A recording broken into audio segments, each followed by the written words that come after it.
সোনামুড়া মহকুমার কলমছড়া থানার কলসিমুড়া এলাকায় সুমন মিয়া নামে এক যুবক বৈধভাবে বাংলাদেশের কুমিল্লায় গিয়ে দুষ্কৃতীদের খপ্পরে পড়ে।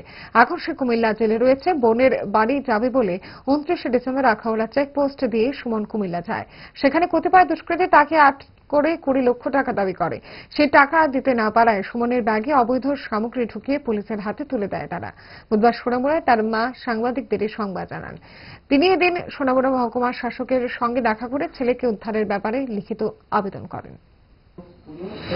কুমিল্লা থানা জেলও আছে, তারা অবৈধ জিনিস দিয়ে চালান করে দিছে। যে কি বিল্লে চালান করলো ওখানে পাবলিকে দৌড়া মারধর করে টেয়া চাইছে। টেয়া না দেওয়ার কারণে ডিবির হাত দিয়ে দিছে। ডিবি বলে কিতা পুলিশ দেওয়ানে তারা এই অবৈধ জিনিস কিতা সামনে দিয়া চালান করে দিছে আমার ছেলেটারে। ওখানে আমি এই সবার কাছে আইনের কাছে আইছি। আমার ছেলেটা তো আইনিভাবে গেছে। আমি আমাদের এলাকার এমএলএর কাছে আমি ব্যাপারটা অনেক জানাইছি না। আমি অসুস্থ মানুষ, আমি যে সময় যাই গিয়া পাই না। আমি জানাই, আমি এমএলএর সাহায্য চাই, আমি প্রশাসনের সাহায্য চাই।